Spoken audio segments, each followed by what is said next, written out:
Selam. Bugün sana Albert Camus'un yabancı kitabını neden okumalısın onu paylaşıyor olacağım. Önce kitaba geçmeden küçük bir bilgi paylaşayım. Bu serinin ilk videosunu çektiğim zaman ki videoyu tekrar izledim YouTube'da. Orada paylaştığım bir şey var. Bu seride benim amacım sana kitabı anlatmak ya da kitabın büyüsünü bozacak içerisinden spoilerlar vermek değil. Benim amacım aslında kitabı bitirdiğinde sana bırakacağı iz ne, bırakacağı anlam, derinlik ne olacak? Bunu anlatmaya çalışıyor olacağım. O yüzden hani hikayeye dair bir şeyler duymak istiyorsan bu videoda olmayacak. Onu paylaşayım. Ve kitaba geçmeden önce de çok küçük bir yazarı araştırdım. Ve keşke kitabı okumadan önce de yazarı araştırsaydım diye düşündüm. Çünkü kitabın yazarını bilmek, yazarının hayatına dair bir şeyler bilmek, okurken onun daha duygusunu iyi anlamanızı sağlıyor bence. Keşke Albert Camus'u da bu kitabı okumadan önce araştırsaydım ama artık yapacak bir şey yok. Bundan sonraki kitaplarımda yazarları önceden araştırıyor olacağım. Albert Camus aslında Cezayir'de Fransa'ya bağlı olduğu dönemde, Fransa'nın bir eyaleti olduğu dönemde Cezayir'de doğuyor. Fransız bir ailede ve İspanyol bir anneyle. Babasını Birinci Dünya Savaşı'nda 1914'te kaybediyor. Fakir bir ailede ama Cezayir Üniversitesi'ne de kabul alıp okuyor ve felsefeyle de ilgileniyor.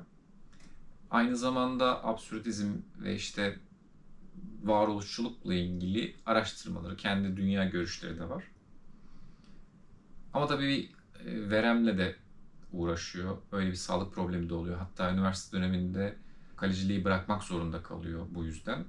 Aynı zamanda İkinci Dünya Savaşı'nda da veremi yüzünden askere kabul alınmıyor.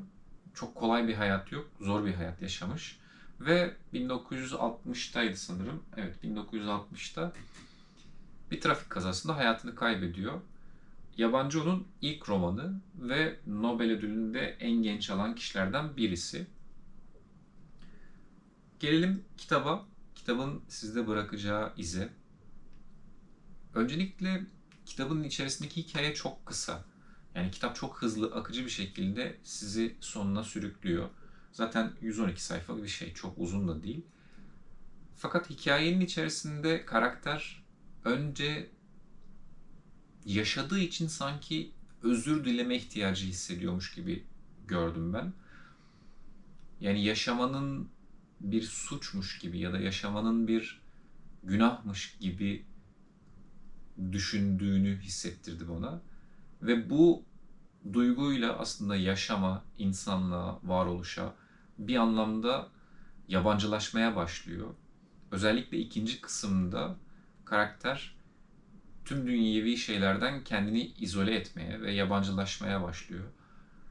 Tabii bunun özgürleştirici ve mutlu edici bir tarafı da var. Çünkü örneğin iş yerindeki stresten kendinizi izole edebilirseniz aslında daha mutlu bir hale gelirsiniz veya ailevi bir probleminiz varsa bu konudan kendinizi uzaklaştırabilirseniz eğer gerçekten fiziki bir şey yoksa mental anlamda sizi rahatlatıyor. Bu yabancılaşmanın dediğim gibi kendi içinde bir özgürleştirici ve mutlu edici tarafı var. Fakat bu mutluluk gerçekten istediğimiz bir şey mi bilmiyorum. Tabii yazarın ilgilendiği absürdizm tarafında da çok güzel bir anlatısı var. Çünkü kitap biraz da böyle absürt bir şekilde kendini hayattan soyutlamayı anlatıyor. Eğer siz de hayatınızda böyle çok yoğun stresli ve birazcık oradan kopup izole olmak istediğiniz bir dönemde iseniz bu kitap size çok iyi gelecektir. Çünkü oradan nasıl özgürleşebileceğinizi size aktarıyor. Ama bu yabancılaşma bence, bu benim tamamen şahsi görüşüm, günün sonunda tüm hayatınızı geçirebileceğiniz bir yabancılaşma olmamalı. Çünkü tüm hayat bu şekilde geçmez.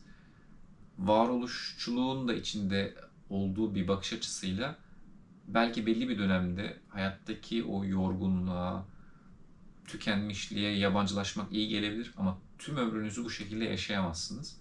Bu yabancılaşma geçici sürece bence sağlıklı ama uzun vadede çok da iyi bir şey değilmiş gibi geliyor bana. Bu benim kendi şahsi görüşüm. Ben kitaptan özellikle hayata, işe, aşka, her şeye nasıl yabancılaşılabileceğini ve bu yabancılaşmanın nasıl güzel taraflarının olabileceğini gördüm. Ben yabancılaşma kavramına birazcık daha uzak birisiydim. Ama güzel taraflarını da görmemi sağladı açıkçası.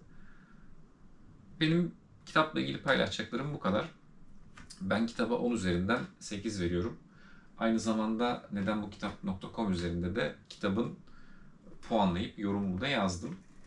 Hatta yazdığım yorumu da şurada okuyayım sizlere. Yabancı aslında kendine yabancılaşmayı anlatıyor bence. Bu aynı zamanda kişilerin zaman zaman yaşadığı bir evrimi anlatıyor.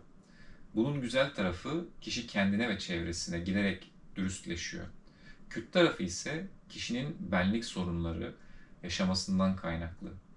Yönünü kaybetmesi ve haklarını arayamaması olarak sonuçlanıyor. Kitap dil olarak sürükleyici olduğu için çabucak okunabilir ama hayatınızın benzer taraflarını yakalarsanız, benzer süreçlerden geçiyorsanız etkisi epey uzun sürebilir. Bu arada ben hayatımda böyle bu kadar uzun e, ben kitabın anlattığı konuyu hayatımda şu an canlı canlı yaşamadığım için çok açıkçası beni o kadar etkilemedi. O yüzden onun üzerinden 8 verdim. Yoksa dil akıcılığı, hikaye, kurgu hepsi çok güzeldi. Ama eğer hayatınızın böyle bir döneminden geçiyorsanız inanın yani bir günde okuyacağınız bu kitap size bir ömür fayda sağlayabilir. Diyeyim ve burada bitireyim. Bir sonraki videoda görüşmek üzere. Bu arada bir sonraki videoda da Marcus Aurelius'un Kendime Düşünceler kitabını okuyup sana paylaşmaya çalışacağım. Bir sonraki videoda görüşürüz.